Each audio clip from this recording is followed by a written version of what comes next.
اس کے ساتھ کام بھی کروں گا، اس کے ساتھ قافلے میں بھی رہوں گا، اس کے ساتھ استقامت کا بھی مظاہرہ کروں گا۔ تو سب سے پہلی بات جس اجتماعیت سے میں اور آپ وابستہ ہوئے ہیں وہ اجتماعیت خدا کے پسندیدہ دین کو اپنے دستور اور کانسٹیٹیوشن کے مطابق اس نے اپنا مقصد جو متعین کیا، خدا کے دین کا قیام،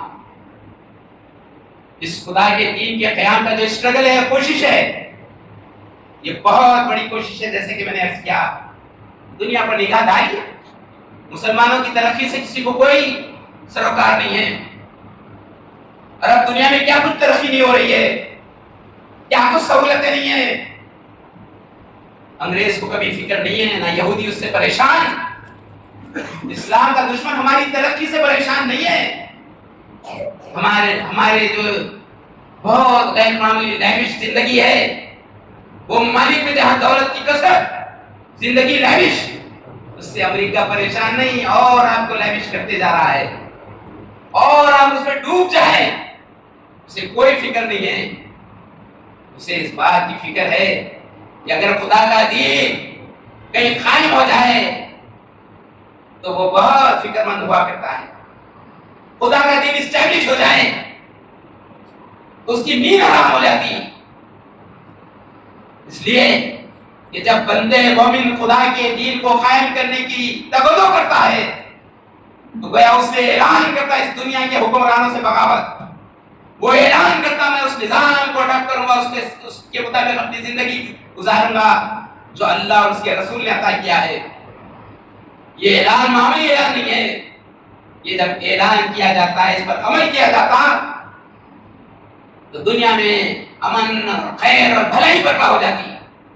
ایسی بھلائی اور ایسی خیر صحابہ کے دور میں، خلفاء کے دور میں، خلافت کے دور میں جو کچھ انسانوں کے ساتھ خیر اور بھلائی کا ایٹیٹیوڈ اور رویہ تھا، ایک فرد سے لے کر پوری آبادی تک دنیا نے پھر کبھی نہیں دیکھا، نہ اس زمین پہ ویسے واقعات جو ہے نہ آسمان نے دیکھا۔ اسلام چاہتا یہ ہے پھر ایک بار اس دنیا میں وہ روز، وہ ماحول برپا ہو جائے۔ تحریک اسلامی کی آرزو اور تمنا وہی ہے کہ بھائی انسان اس دنیا میں سکون اور چین سے زندگی گزارے۔ کیا کچھ صورتحال اس میں تفصیل میں جانے کا وقت نہیں ہے۔ تو پہلی بات جو عرض کر رہا تھا کہ اس اجتماعیت سے وابستگی کے سلسلے میں آپ نے جو فیصلہ کیا اور میں نے جو فیصلہ کیا، اس فیصلے کے مطابق میری عملی زندگی ہے یا نہیں ہے۔ اجتماعیت نے یہ فیصلہ کیا کہ خدا کے دین کو قائم کرنے کی ہم اسٹرگل کریں گے، کوشش کریں گے، خدا کا پسندیدہ دین کو قائم کریں گے۔ بھائیو، اس دین کے قیام کی شروعات اپنی ذات سے ہو، اپنے گھر اور اپنی بستی سے ہو۔ مجھے اور آپ کو جائزہ لینا ہوگا کہ وہ خدا کا پسندیدہ دین جس کو میں دنیا پر قائم اور غالب دیکھنا چاہتا ہوں، وہ میری ذات پر قائم ہوا یا نہیں ہوا۔ وہ میرے گھر میں کیا کیفیت ہے اس دین کی، میرے خاندان میں کیا کیفیت ہے، میرے پاس پڑوس میں کیا ہے۔ تو اس اجتماعیت سے وابستگی کی پہلی شرط یہ ہے کہ ہم نے جب اپنا مقصد متعین کر لیا کہ خدا کا پسندیدہ دین کا قیام، تو اس کے مطابق ہماری انفرادی اور اجتماعی زندگی ہو۔ اس انفرادی زندگی کو ڈیولپ کرنے کے لیے، اس اسلام کے مطابق سنوارنے کے لیے یہ اجتماعیت کوشش یہ کرتی کہ جو ارکان، جو امت کے افراد اس سے وابستہ ہوں، ان کی زندگی قولاً اور عملاً وہ اسلام کے سچے علم بتاؤ۔ میں بھی جائزہ لوں اور آپ بھی جائزہ لیں۔ یہ اجتماع اس غرض کے لیے رکھے جاتے ہیں کہ ہم اپنا محاسبہ کریں، اپنا احتساب کریں۔ تو ہمارے پہلی بات یہ ہے زادرہ کی، جو لے جانا ہے، جو ساتھ رکھنا ہے، وہ اپنی زندگیوں کے بارے میں غور و فکر کریں، اپنی زندگی کا محاسبہ اور جائزہ لیں، اور یہ فیصلہ کریں کہ اب تک اگر خدا نخواستہ کوئی کمی رہ گئی تو میری آئندہ یہ کمی نہیں ہوگی، آئندہ میری زندگی اس دین کے مطابق ہوگی۔ میں اس بستی سے، اس راستے سے گزروں تو یہ میسیج ہے اس راستے پر کہ یہ ہے وہ بندے مومن جس کی زندگی خدا کے دین کے مطابق، جس کی آرزو اور تمنا خدا کے دین کو غالب کرنے کی ہے۔ وہ اس دنیا میں جیا ہے تو اس حیثیت سے جیتا کہ وہ دین کے خادم کی حیثیت سے جینا چاہتا۔ بے چینی اور اضطرابی کی کیفیت بتا رہا تھا میں۔ مولانا مودودی علیہ الرحمہ نے ایک موقع پر یہ بات بتائی کہ غیر اسلامی نظام میں ایک مسلمان کی زندگی ویسی ہو جس طرح ایک مچھلی کو پانی سے جدا کرنے کے بعد مچھلی کا تعلق جب پانی سے ختم ہو جاتا جو بے چینی اور اضطراب لیتی اس سے زیادہ مجھے اور آپ کو بے چین ہونا. لیکن میں بھی مطمئن ہوں, آپ بھی مطمئن ہیں. اس سلسلے میں اپنے بارے میں غور کروں, آج آپ اپنے بارے میں غور کریں, پھر تیسری طرف اس بات کی کوشش کریں. اس کی اجتماعیت میں ہمارے سے اس بات کا مطالبہ کیا کہ یہ مقصد یہ نظمولے ہم نے کیوں اڈاپٹ کیا, اس کے پیچھے کیا مقصد ہے ہمارا, ہم کیا چیز حاصل کرنا چاہتے ہیں. ہم ایک طرف اس دنیا میں شانتی اور پریم اور امن چاہتے ہیں, وہ سسٹم چاہتے ہیں جہاں پر لوگوں کی کیفیت یہ ہو کہ بازاروں کی منڈیوں کی کیفیت, لوگ اعلان کر رہے ہیں صاحب میں اس اونٹ کو بیچ رہا ہوں, بیچنے کی وجہ یہ ہے کہ یہ کھاتا زیادہ ہے کام کم کرتا. لوگ اس بات کا اعلان کرتے ہیں کہ کوئی خامی رہ جائے اپنے مال میں تو ڈکلیئر کرتے ہیں کہ یہ خامی ہے اور اس کا یہ دام ہے. لوگ اس طرز کی زندگی گزارتے ہیں کہ گناہ ہوا تو دربار نبی میں پہنچ جاتے ہیں, اللہ کے نبی مجھ سے یہ گناہ سرزد ہو گیا ہے, آپ یہی سزا نافذ کر دیجئے, کل خدا کے دربار میں ٹھہروں تو اس گناہ کے ساتھ نہ ٹھہروں. یہ انفرادی کیفیت, یہ اجتماعیت یہ چاہتی ہے. میں بھی کوشش کروں اور آپ کوشش کریں کہ صاحب ہماری زندگی حد امکان اللہ کی کتاب کے مطابق, نبی کی سنت کے مطابق ہو. دوسری طرف اس کا غرض اس دنیا میں اس طرح کی زندگی گزارنے کے بعد آپ کے غرض و غائب کیا ہو, کل قیامت میں راضی ہو جائے اللہ اور آخرت میں کامیاب ہو جائے. دنیا میں کوئی پوزیشن ملے یا نہ ملے, دنیا میں آپ کے ہاتھوں سے یہ دین قائم ہو یا نہ ہو, آپ اسٹرگل کریں اور کوشش کریں اور اللہ آپ سے راضی ہوتا ہے. بھائیو, ہم وہ لوگ ایک بڑی تعداد ریسٹ میں رہتی ہے, کچھ لوگ جو سرگرم میں عمل میں رہتے ہیں, ان کی پیش نظر بھی یہ ہمیشہ آیا نہیں رہتا کہ میری اسٹرگل کا مقصد خدا کی رضا, آخرت کی کامیابی. پورا لٹریچر اس بات کی طرف توجہ دلاتا ہے تمہارے ہر عمل و حرکت رضا الہی کے علاوہ اور کوئی چیز نہیں ہونا چاہیے. آخرت میں کامیابی کے علاوہ تمہارے پاس کوئی اور چیز تمہاری آرزو اور تمنا نہیں ہونا چاہیے. ہمیشہ ہر حرکت سے قبل اور پہلے اور بعد میں ہم جائزہ لیں کہ میں یہ سرگرم میں کام تو کر رہا ہوں, اس سے میرا خدا راضی ہونے والا کام ہے یا نہیں. شیطان تو پیچھا کر رہا ہے, آپ کوئی نیکی کرتے ہو فوری آپ کا پیچھا ایسا کرتا کہ آپ ہی وہ نیکی کو ڈائلیوٹ کر دیتے. آپ اخلاص کے ساتھ گھر سے نکلے, کسی رفیق سے مل کر اسے اجتماعیت کی طرف توجہ دلانے کے لیے آپ توجہ دلا کر واپس بھی نہیں ہوتے. آپ کے کھاتے میں نیکی لکھی جاتی, شیطان ڈسٹرب کر دیتا کہ اس بستی میں میرے علاوہ کوئی اور ایکٹیو نہیں ہے جماعت اسلامی کا. میں اتنا کام کر رہا ہوں لیکن امیر مقامی ہوتے ہوئے بھی اتنا کام نہیں کرے. بھائی آپ کی چکر ختم, زیرو, بہت ہو گئی اسٹرگل دنیا میں. آپ کے جسم پر پسینہ بھی آیا, آپ کی توانائی بھی لگی, لیکن نیت بدل گئی, وہ توانائی زیرو ہو گئی. اور شیطان اس وقت مطمئن ہوتا جب آپ ساتھ میں ایسا کام کر دیں جو آپ کو نیکی کو برابر کر دے. ایک طرف تو نیکیوں کا سلسلہ جاری رکھیں, دوسری طرف نیکیوں کی حفاظت بہت امپورٹنٹ ہے. ہم نیکی کرتے تھے, جوانی میں نیکی کرتے تھے, جذبے میں نیکی کرتے ہیں, لیکن جب عمر ہو گئی بعد سے ایک ایک نیکی یاد کرتے جاتے, لوگوں کے سامنے دہراتے جاتے. ہم پرانے ہیں, ہم نے ایسا اور ایسا اور ایسا کیا, ہم نے تو اس دور میں کام کیا جب کوئی کرنا نہیں تھا. آئے وہ کام وہ دور کا ہی ہو گیا, اللہ کے پاس کچھ کام آنے والا نہیں. ارے نیکی کرنا ایک کام ہے, نیکی کو سیف رکھنا ایک کام ہے. جماعت اسلامی کا ایک رکن جہاں نیکی کرے وہ نیکی کی حفاظت کرے. بعض موقعوں پر رپورٹنگ کے نام پر ہم اپنی نیکی کو اتنی بار ریپیٹ کرتے کہ شاید لکھے گیا تو ایک بار ریپیٹ اتنا کر کے اس کو رب کر دیتے, بیچ دیتے کہ وہ نیکی باقی نہیں رہتی. تو دوسری بات, نیکی کرتے ہوئے نیکی کی حفاظت کرنا. خیر کا کام کیا آپ نے, ویل اینڈ گڈ, لیکن اس کو مینٹین کیجیے اللہ کے دربار تک پہنچنے تک. جب آخرت برپا ہوگی اس وقت وہ نیکی کے ساتھ آپ کو یاد کریں, آپ کو کال کریں. راتوں کو اٹھنے والے, اللہ کے دربار میں ٹھہرنے والے آؤ. اگر اتفاق سے کوئی رات ہم اٹھ گئے دن میں کم سے کم 10 وقت تذکرہ کر دیتے، ڈائریکٹ یا انڈائریکٹ. 4 بجے ہوشیار تھا، 4 بجے ہوشیار تھا، 4 بجے ہوشیار تھا، گیا 4 بجے، معلوم ہو گیا سب کچھ. 4 بجے آپ اٹھے، چیپٹر کلوز. اور جس کے سامنے تذکرہ کرے انہوں کل آخرت میں کچھ دینے والے نہیں ہیں. انبیاء نفسا نفسی کے عالم میں ہوں گے تو کون کس کو کیا دے گا؟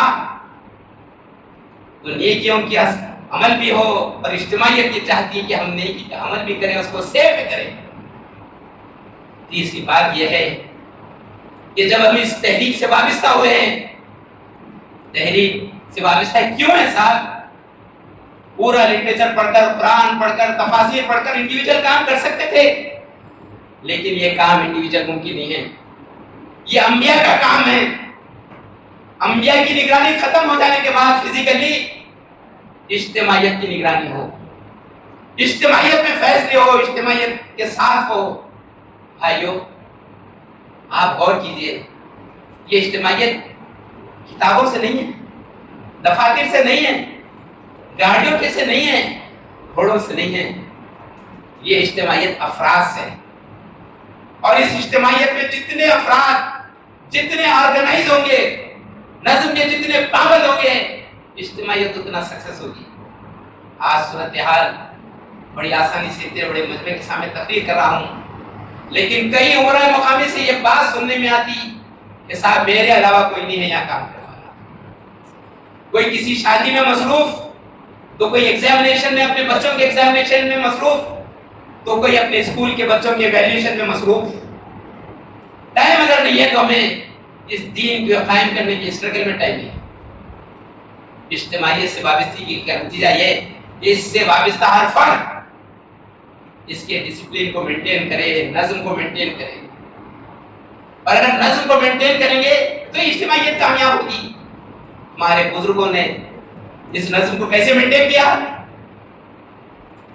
اگر ذمہ دار امیر جماعت اسلامی ہند کسی کو کال کرتے، کسی کو بلا لیتے، چاہے گھر کی صورتحال کچھ بھی ہو، چاہے خاندان کی جو کچھ سچویشن ہو، وہ بندے مومن، وہ رکن جماعت جس نے پریارٹی کے طور پر فرائض کے بعد، ذمہ داریوں کے بعد، ضروری ذمہ داریوں کے بعد جس چیز کو ترجیح دی، وہ جب اسلام اور اجتماعیت کی خدمت کو ترجیح دی. کوئی بہانہ نہیں کیا، کوئی ریکویسٹ نہیں کیا، بلکہ وہ پہنچ گئے. واقعہ سے پہلے بھی شاید کسی نشست میں تذکرہ کیا ہوگا میں. ملک آزاد ہوا، جماعت اسلامی سے اس ملک کے اس حصے میں، ہمارے ملک بھارت میں قریب 340 تا 50 لوگ رہ گئے تھے. لوگ پریشان ہو گئے کہ آخر یہ جس مقصد کو ہم نے اڈاپٹ کیا ہے کتاب و سنت کی بنیاد پر، اس کو کیسے جاری و ساری رکھیں. مولانا ابواللیث علیہ الرحمہ نے کال کیا، لوگوں کو اطلاع کی کہ آئیے پھر جمع ہو جائیں گے. 48 میں 47 میں ملک آزاد ہوا، 48 میں جمع ہوئی.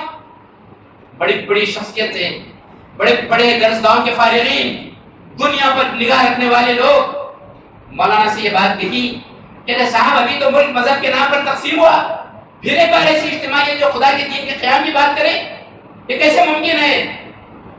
اس وقت شاید مولانا قولی اور عملی طور پر یہ جواب دیا، ہمارے جسم میں جب تک روح رہے گی، جب تک یہ جسم حرکت کرتے رہے گا، ہم خدا کے دین کی سربلندی کے لیے کوشش کرتے رہیں گے، اس کے قیام کی کوشش سے غافل نہیں ہوں گے. جن لوگوں کے اطلاع ہوئی وہ لوگ جمع ہوئے الہ آباد میں. اس میں سے ایک شخصیت جو کیرلا سے نکلی تھی اور وہاں پہنچی، کیا صورتحال تھی ملک کی؟ ملک تقسیم ہوا، مائگریشن اور ہجرت کا دورہ جاری ہے. لوگ ادھر سے ادھر ہو رہے ہیں، ادھر سے ادھر ہو رہے ہیں. ریلوے اسٹیشنوں پہ کئی لوگ شہید ہوئے، فضاؤں سے ان کے شہداء کے خون کی خوشبو ختم نہیں ہوئی. ابھی محمد علی صاحب کے علی گڑھ سے نکلے اور الہ آباد پہنچے. لوگ پریشان ہو گئے کہ قریبی اضلاع سے ہم آ نہیں سکے، آپ اتنی دور سے، کدھر نارتھ انڈیا، کدھر ساؤتھ انڈیا، کیسے آئے؟ اور کیفیت کیسی؟ قمیص پیجامہ پہنے ہوئے ہیں، چہرے پہ داڑھی ہے، سر پر ٹوپی ہے. اس حالت میں کیسا سفر کیا اتنا لمبا؟ انہوں نے بتایا، جب یہ اس وقت تک ابھی آرمز ایکٹ نہیں شروع ہوا تھا، انہوں نے اپنا قمیض اٹھا کے بتایا، قمیض پر ایک چمبیا لگا ہوا تھا. انہوں نے کہا کہ میں نے گھر سے نکلے، اس ارادے سے نکلا، یہ فیصلہ کر کے نکلا، زندہ رہا تو پہنچ جاؤں گا، مر گیا تو شہید ہو جاؤں گا۔ یہ ہے اجتماعیت، یہ ہے اس کا نظم، یہ ہے اس کا قرآن، یہ ہے اس کی دعوت، یہ ہے لبیک کہنے والوں کا طرز عمل۔ ہم اپنا اپنا جائزہ لیں، اس سے نظم کی وابستگی، پہلے تو آپ کی صلاحیت کا ڈیمانڈ، ظاہرہ یہ ہے ہمارا کہ جو کچھ ہمارے اندر صلاحیت ہے اس صلاحیت کو اس اجتماعیت کے لیے قربان کرنے کا ہمارے اندر جذبہ پیدا ہو، ترجیح دیں، فیصلہ کریں۔ مزید کسی ہمارا سرکولر کیا ہے صاحب، نظم کا اعلان کیا ہے، مطالبہ کیا ہے؟ سرکولر سے سب سے اعلیٰ سرکولر آپ کے پاس موجود ہے، فجر کے بعد اٹھائیے، آپ کو رہنمائی کرتا دل میں کیا کرنا ہے، اللہ کی کتاب۔ اس سے کیا بڑی رہنمائی دنیا میں کوئی ہو سکتی؟ ہاں، کتاب بند کر کر مہینہ مہینہ سال سال تک نہیں کھولے تو ایسے 100 سرکولر بھی کام نہیں کرتے، نہیں کر سکتے یہ۔ اسی لیے جماعت نے یہ بات بتائی کہ اس سے وابستہ افراد خدا کی کتاب سے تعلق ہے، استواء کریں، مضبوط کریں، ڈیولپ کریں، نبی کی سیرت سے اٹیچ ہو، نبی کی سیرت کے مطابق، آپ کی تعلیمات کے مطابق ہماری انفرادی اور اجتماعی زندگی ہو۔ یہ جب ہوگا تو حالات مختلف ہوں گے، تو ہمارا زادرہ اور ہم جیسے لوگ، ہم سطح کے لوگ کیا زادرہ آپ کو دے سکتے ہیں؟ اللہ کے نبی نے زادرہ دیا آپ کو قیامت تک، امت کو دو چیزیں میں تمہارے درمیان چھوڑے جا رہا ہوں، کتاب اللہ، سنت رسول اللہ۔ اس کو تھامو گے نہ رسوا ہوگے، نہ ذلیل ہوگے، نہ ناکام ہوگے، بامراد ہوگے اس دنیا میں بھی اور آخرت میں بھی۔ اور پھر ہمارا جو سادرہ ہے، اس سادرہ کی روشنی میں جو کچھ آپ سے ڈیمانڈ اور مطالبہ کیا جائے اس کو پورا کرنے کی بارے میں فکر کریں۔ اگر ہم وابستہ ہوتے ہوئے اگر پورا نہیں کریں گے تو یقین مانیے یہ وابستگی میرے اور آپ کے لیے نقصان دہ ہوگی۔ آخری بات یہ ہے کہ آج بہت بڑا مسئلہ، جب بین الاقوامی مسائل پر ہم گفتگو کرتے رہتے ہیں، یقیناً گفتگو بھی کرنا چاہیے، غور و فکر بھی کرنا چاہیے، نگاہیں رکھنا بھی چاہیے، دیکھنا بھی چاہیے۔ آپ نے دیکھا اس وقت جن کی عقیدے کی کچھ کمزوریوں سے ہم جانتے ہیں، جن کی عملی کمزوریوں سے بھی ہم واقف ہیں، لیکن انہوں نے خدا پہ توکل کرنے میں کوئی کمپرومائز نہیں کیا۔ انہوں نے اپنی ذات سے زیادہ اسلام کو ترجیح دی، اپنی زندگی سے زیادہ اپنے مرنے کے بارے میں ویلکم کیا، مرنے کو وقت کا، اس دنیا کا سب سے بڑا سپر پاور جو یہ سمجھتا تھا کہ مجھ سے زیادہ کوئی طاقتور نہیں ہے، گھٹنے ٹکا دیا، آنکھوں میں آنکھیں ڈال کے بات کی۔ ہم ان کی قدردانی کیوں کرتے ہیں؟ اس کی وجہ یہ ہے کہ اللہ نے جو دشمن کو ڈکلیئر کیا، یہودی اور نصارہ امت کے دشمن، انبیاء کے دشمن، نبی صلی اللہ علیہ وسلم کی امت کے دشمن، اس دشمن سے کوئی بات کر رہا ہے، کوئی ان کی نگاہ میں نگاہ ڈال رہا ہے، جو نگاہوں میں نگاہیں ڈال کر بات کرے گا ہم اس کی قدردانی کریں گے، اس کی کمزوریاں ایک طرف، لیکن اس کا یہ عزم، یہ ارادہ، اس کی تو ہم قدردانی کریں گے۔ کاش امت مسلمہ کے سربراہان، وہاں کی آبادیاں، وہاں کے رولرز، اگر ان کا بھی طرز عمل یہ ہوتا تو آج ملت اسلامیہ کا مقام کتنا بلند ہوتا۔ ہم نے اپنے ہاتھوں سے اپنے مقام کھویا ہے۔ ارے صاحب، آپ کو بھی پیٹرول ملا، ان کو بھی پیٹرول ملا، آپ کو بھی پیسے ملے، ان کو بھی پیسے ملے، ہم نے تو اپنے عیش میں زندگی گزاری، ہمیں تو صرف کاروں کی تبدیلی ہی ہماری آرزو اور تمنا رہ گئی۔ ہماری نسلیں تو گیمز میں رہے، چاہے موبائل کے گیم ہو، چاہے فٹ بال گیم ہو، اور انہوں نے گھروں میں بیٹھ کے تیاری کی کہ دشمن کی کیسے مقابلہ کرنا چاہیے۔ ان کی عورتوں نے کی، ان کے بچوں نے کیا، تب تو ان کی قیادت اپنی زبان سے یہ کہی کہ ہمارا ملک جاتا ہے تو جائے، رہتا ہے تو رہے، ہم تو اسلام کے لیے ٹھہریں گے۔ یہ کیفیت اس وقت آتی ہے جب خدا کے علاوہ کسی اور کا خوف نہ ہو، خدا کے بجائے کسی اور کی برتری کو تسلیم نہ کریں۔ یہ عزائم کی ضرورت ہے اس امت میں اس وقت، چاہے حالات کچھ بھی ہو، حالات کا تذکرہ کر کر مایوس نہیں ہونا ہے، چیلنجز کو کا مقابلہ کرنا، چیلنج کو چانس سمجھنا۔ آج اس ملک میں اسلام موضوع بنتے جا رہا ہے، آپ کیا کریں، میں کیا کروں، اس موقع سے فائدہ اٹھا کر اسلام کی تعلیمات ان تک پہنچائیں۔ تحریک اسلامی 80 سال سے مسلسل اسلام کے بارے میں غلط فہمیوں کو دور کر رہی ہے، کوشش کر رہی ہے ان بھائیوں کو بتایا جائے کہ تم کس غفلت میں زندگی گزار رہے، کیا تمہارا طرز عمل ہے، تم نہیں جانتے کہ اس کائنات کا خالق اور مالک کون ہے، جس نے ہوا پیدا کیا، جس نے پانی برسایا تمہارے لیے، وہ ایک ہی خدا ہے جس کی بندگی کی جائے۔ یہ کام مجھے اور آپ کو کرنا ہے اور کرتے رہنا ہے۔ اور پھر اس بات کی کوشش، اس وقت جو ہمارے یہ مسئلے دو ہیں، ایک طرف تو جماعت اسلامی سے وابستہ ہر فرد اس کی انڈیویجول لائف اللہ کی تعلیمات کے مطابق ہو، وہ بلند کردار کا ہو، اس کا کیریکٹر اتنا بلند ہو کہ اس کے کیریکٹر پہ کوئی سوال یا نشان نہ آئے۔ ایک موقع پر کیرلا کے ایک امیر خان نے یہ بات بتائی تھی، جب مخالفت کا دور تھا، آزادی کے بعد جماعت اسلامی کا ہینڈ بل یا فولڈر کہیں لے جاتے تو اس پر لان تان کی جاتی، وہ کسی مسجد میں انٹر ہو کر نماز پڑھتا یا درس دیتا تو مسجد کو دھلایا جاتا۔ اس شہر میں محترم غفار صاحب پر کیا کچھ نہیں ہوا جانتے ہیں؟ نئی نسل نہیں جانتی ہوگی۔ نظام آباد میں ایک تاریخی فساد ہوا تھا، اس وقت نظام آباد کے ناظم ضلع جو تھے ان کو گرفتار کیا گیا، رات کے 3 بجے پولیس ان کو اٹھا لے گئی۔ غفار صاحب نے عبدالرزاق لطیفی صاحب کو فون کیا، مولانا ہمارے ناظم ضلع کو رات گرفتار کیا گیا۔ مولانا نے جواب دیا کہ غفار تم کہاں ہو؟ میں اپنے گھر یا کہیں کسی پڑوسی کے پاس ہوں جہاں ٹیلی فون کی سہولت ہے، تم پہنچو معلوم کرو۔ مجھے 1-2 گھنٹے کے اندر، اس زمانے میں 1-2 گھنٹہ لگتے تھے، ماجد صاحب شاید نام تھا، وہ کہاں ہے بتاؤ۔ غفار صاحب سائیکل لیے، غفار صاحب ہی نے بتایا، غیر مسلم علاقے سے گزرتے ہوئے جب پولیس اسٹیشن پہنچ رہے تھے کہ لوگوں نے حملہ کیا، چینوں سے مارا، زخمی ہوئے اور بے ہوش ہوئے۔ ادھر لطیفی صاحب میرے حلقہ نے پوری ملت کے سرکردہ لوگوں کو جمع کیا حیدرآباد میں، عاقل صاحب، صلاح الدین اویسی صاحب، حفیظ خان صاحب اور کوئی 2 یا 3 گاڑیوں میں لے اور نکلے نظام آباد کی طرف۔ بقول رزاق صاحب، عبدالغفار صاحب کے میں دواخانے میں ایڈمٹ تھا، بے ہوش تھا۔ میں نے جب آنکھ کھول کے دیکھا تو لطیفی صاحب سامنے کھڑے تھے۔ لطیفی صاحب کو دیکھتے ہی پوری تکلیف دور ہو گئی، پوری تکلیف دور ہو گئی۔ یہ قربانیاں تھے، یہ کنٹریبیوشن تھے۔ آج اس بارے میں پھر ایک بار مجھے اور آپ کو غور کرنا ہے کہ ہماری اپنی زندگی تو انفرادی طور پر ہمارا کردار، جس کو پہلے ایڈریس کرنا ہے۔ آج کردار کے بارے میں جو تذکرہ کر رہا تھا میں کیسی عبداللہ صاحب کا، کہ انہوں نے یہ بات بتائی کہ اس زمانے میں لوگ کہتے تھے یہ نظریہ قابل عمل نہیں ہے، پریکٹیکل نہیں ہے، لوگ بڑے اچھے ہیں۔ آج یہ کہہ رہے ہیں کہ یہ نظریہ بہت اچھا ہے جی، مگر ان سے ہو سکتا۔ یہ ڈفرنس آ گیا، اس ڈفرنس کو بانٹنا ہے اور کم کرنا ہے۔ پھر ایک بار اس نظریے کے مطابق ہماری زندگی ہونا ہے، ہماری صبح اور شام کتاب اللہ اور سنت رسول اللہ کے مطابق ہونا ہے۔ یہ جائزہ دے۔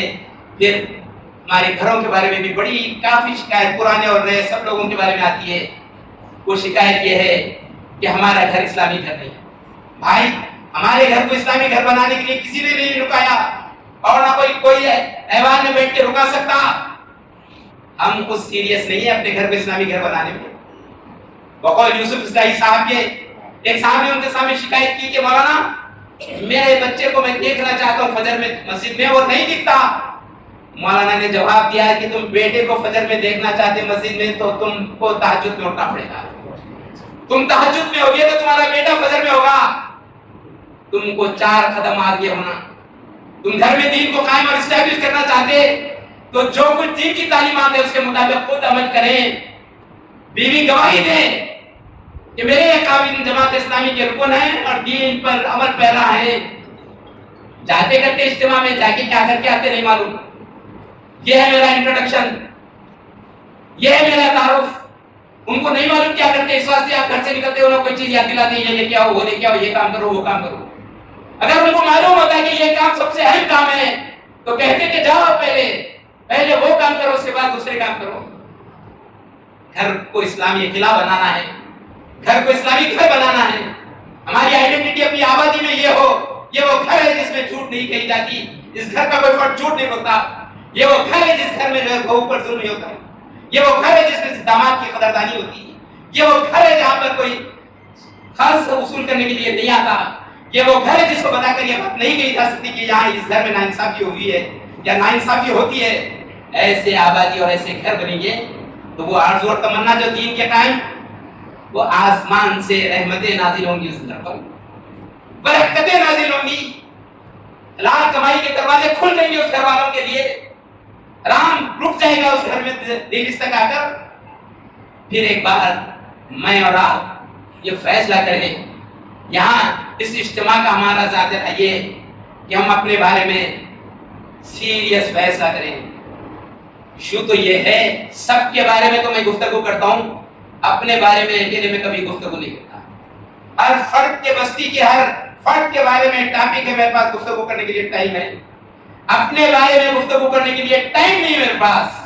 میں اپنے بارے میں گفتگو کروں کہ آج میری فجر کی نماز ہوئی یا نہیں ہوئی، جماعت سے ہوئی یا بغیر جماعت سے ہوئی، روشن جب طلوع ہوا تو میرے سامنے اللہ کی کتاب موجود تھی یا نہیں تھی، یہ میں مجھ سے سوال کروں۔ کس دن میں اگر کوئی بات کیا، کسی سے وعدہ کیا تو پورا کیا یا نہیں کیا، آج کے دن یہ کام کرنے کا فیصلہ کیا تھا، کسی کو تیقن دیا تھا تو وہ کرو یا نہیں کرو، اس کے لیے کوشش کرو یا نہیں کرو۔ اپنے آپ کو ایڈریس کریں، یہی سب سے بڑا ظاہرہ ہے۔ اپنے سے غافل، اوروں سے واقف، وہاں اوروں کے اس بارے میں آپ سے نہیں پوچھا جائے گا، آپ سے آپ کے بارے میں، مجھ سے میرے بارے میں پوچھا جائے گا۔ اس موقع پر میں اللہ تعالیٰ سے دعا کرتے ہوئے اللہ کے نبی حضرت محمد مصطفیٰ صلی اللہ علیہ وسلم کی وہ حدیث آپ کے سامنے رکھتا ہوں۔ آپ کئی بار آپ نے سنا ہوگا، میں اور آپ اس اجتماعیت سے وابستہ ہوتے ہوئے، اس سے تعلق رکھتے ہوئے، نبی کو اللہ نے جو حکم دیا وہ حکم آپ اپنے سامنے رکھیں، میں اپنے سامنے رکھوں، تو یقین مانیے سب سے پہلی بات ہر حال میں خدا کا خوف، ہر سچویشن میں خدا کا ڈر۔ یہ کیفیت کے ساتھ ہم آبادیوں میں پھریں گے تو فرشتے ہاتھا ملیں گے، خدا کا خوف، خدا کا ڈر۔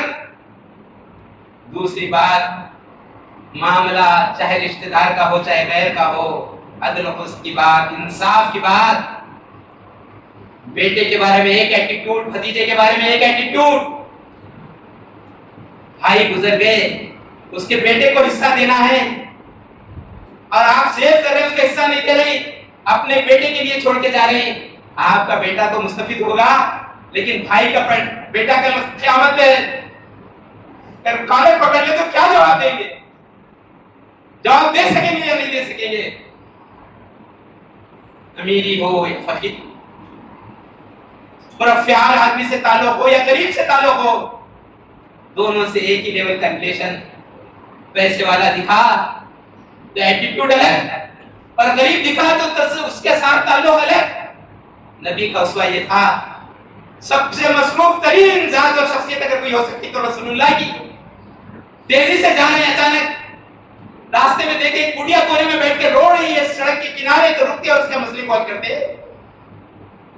جماعت اسلامی کے کارکن اور رکن کا معاملہ یہ ہو، بستی کے امیر ترین آدمی بھی کوئی غلط کام کر رہا تو اسے ہاتھ سے روکا جائے، بستی کا غریب ترین آدمی بھی اگر محروم ہو رہا تو اس کا حق دلایا جائے۔ پھر ہر حال میں خدا سے تعلق، اور پھر زیادتی کوئی کیا پر تو آپ معاف کریں، معاف کریں، درگزر کریں۔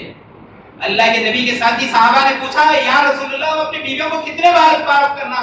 رسول اللہ نے بتایا کہ 70 بار معاف کرو۔ تمہارا خدا معاف کرنے کو پسند کرتا ہے، تمہیں اس دن معاف کرے گا جس دن کوئی تمہارے ساتھ نہیں ہوگا۔ تم دنیا میں معاف کرو، چھوٹی چھوٹی باتوں کو پکڑ کر بیٹھ کر سالوں سال دشمنی کرنا، سالوں سال ان کے دشمن رہنا، یہ رسول اللہ کا اسوہ نہیں ہے۔ اللہ کے نبی نے تو ہر ایک کو معاف کیا۔ اللہ کے نبی ایک فاتح کی حیثیت سے انٹر ہو رہے تھے آبادی میں 10,000 افراد کے ساتھ۔ لوگوں نے سمجھا کہ آج تو مکے کی اینٹ سے اینٹ بجا دی جائے گی، آج تو سب کا حساب کتاب ہوگا۔ رسول اللہ خدا کی کبریائی اور بڑائی بیان کرتے ہوئے، اپنے سر کو چھپائے ہوئے داخل ہو رہے۔ لوگوں نے بتایا آپ نیک باپ کے شریف بیٹے ہیں، آپ سے امید ہی ہے کہ آپ ہمیں درگزر کریں گے۔ اللہ کے نبی نے بتایا کہ آج یہ معافی کا دن ہے، معافی کا دن ہے۔ ہم معاف کریں، رشتہ داروں کو معاف کریں، بھائی پڑوسی کو معاف کریں، دیکھیے اسلامی کے ساتھیوں کو معاف کریں۔ ایک ایک جملہ ہم پر اتنا اثر انداز ہوتا ہے کہ ہم بے حساب لامحدود دنوں تک دشمنی رکھتے ہیں، یہاں تک یہ بات کا بھی اعلان کرتے ہیں کہ تم مر گئے تو ہم نہیں آتے۔ وہ تم کو معلوم ہے انہوں پہلے مرتے تم بعد میں مرتے ہیں۔ موت کا وقت تو کوئی جانتا ہی نہیں، کووڈ تو بتا دیا صبح میں کیا ہوا اور شام میں کیا ہوا۔ پھر اس کے بعد خاموشی زیادہ کوئی فائدہ مند نہیں ہے، غور و فکر کی خاموشی ہو، نگاہ عبرت کی ہو، ہر ایونٹ سے سبق حاصل کریں۔ راستے میں گزر رہے ہیں، ایکسیڈنٹ ہو گیا، کچھ دن پہلے آپ وہ سامنے اور آپ پیچھے، وہ زندہ آپ زندہ، قریب پہنچے تک معلوم یہ ہوتا ہے کہ اس کا ایکسیڈنٹ ہو گیا اور وہ مر گیا۔ ہر حادثے سے عبرت لے، اور پھر گفتگو یہ ہو ذکر الہی، کنکلوژن یہ ہو کہ ذکر الہی۔ ہم آپس میں ملے کسی مقصد کے لیے بھی، کوئی بھی اجتماع کے لیے، جب جدا ہو تو خدا کی کبریائی اور بڑائی بیان کرتے ہوئے جدا ہوں۔ بھائیوں، یہ چند گزارشات تھے، خواہش اور آرزو اور تمنا، اور یقیناً آپ لوگوں نے جو محبت دی اس کو سامنے رکھے۔ تو خواہش تو یہ ہوتی ہے کہ زیادہ سے زیادہ وقت اپنے رفقا کے درمیان گزارے۔ اس لیے یہ تحریک اسلامی کی قیادت نے اپنے رفقا کے ساتھ کیا رول ادا کیا، واقعات میں بہت چیزیں ملتی، اس لیے تذکرہ کرتا ہوں۔ حیدرآباد کے ایک نوجوان آج سے 30 35 40 سال پہلے، اس زمانے میں لوگ عمرے اور حج کو جا کے سعودی عرب میں ملازمت دیکھتے تھے۔ حیدرآباد سے نکلے وہ بامبے پہنچے، انہیں کچھ رقم کی ضرورت تھی، آدمی باحیات تھے، وہ دفتر جماعت میں گئے تو معلوم ہوا کہ عبدالرزاق لطیفی صاحب بامبے آئے ہوئے ہیں۔ انہوں نے چٹھی لکھ کر رکھ کے آگے کہ میں حج پہ جا رہا ہوں یا جدہ جا رہا ہوں، ملنے آیا تھا، کچھ رقم کی ضرورت تھی، اس کام کے لیے میں آپ سے ملاقات کرنا چاہ رہا تھا۔ لطیفی صاحب نہیں آئے، وہ واپس چلے گئے، اور ٹائم ہو گیا پانی کے جہاز کا، جہاز میں سوار ہو گئے، جہاز کچھ دیر کچھ فاصلہ طے بھی کر لیا۔ لطیفی صاحب آئے، دفتر میں چٹھی دیکھا، وہ نوجوان 24 سال کا، وہ ابھی رکن جماعت بھی نہیں، کارکن بھی نہیں جماعت کا، خیر خواہ اور ویلیوشر، اس سے زیادہ کچھ نہیں، جماعت کا لٹریچر پڑھنے والا نوجوان۔ آپ نے فوری اس چٹھی کو جیب میں رکھا، اور شمس پیر زادہ صاحب جو وہاں کے امیر الخطیب کافی انفلوئنشل شخصیت تھی، انہیں لے کر بندرگاہ پہنچے تو معلوم ہوا کہ جہاز چھوٹ گیا، نکل گیا جہاز۔ دونوں نے اپنے اثر و رسوخ کو استعمال کر شمس پیر زادہ نے ایک چھوٹی کشتی حاصل کی، اس کشتی سے اس جہاز تک پہنچے اور اس پانی کے جہاز میں جا کر ملاقات کی۔ یہ طرز عمل ہو ہمارے عمرہ کا، ہمارے رفقا کے بارے میں، ارے فلاں صاحب نہیں آ رہے، بس یہی شکایت کی انہوں نہیں آ رہے، نہیں کیوں نہیں آ رہے جانے، تب معلوم ہوگا کہ نہیں آنے کی وجہ کیا ہے۔ اور جب وجہ کسی کو معلوم ہو جائے کہ اس کا گھر پر امیر مقامی دستک دیا، تو دوسرے دن ٹائم پر حاضر ہو جائے گا۔ آئیو، اس موقع پر میں اللہ سے دعا کرتا ہوں، جو باتیں میری زبان سے خیر کی اور بھلائی کی نکلی، اس پر مجھے اور آپ کو عمل کی توفیق عطا فرما۔ جو باتیں شر کی رہی ہے، اللہ مجھے بھی محفوظ فرما دے اور آپ کو بھی محفوظ فرما دے، آمین۔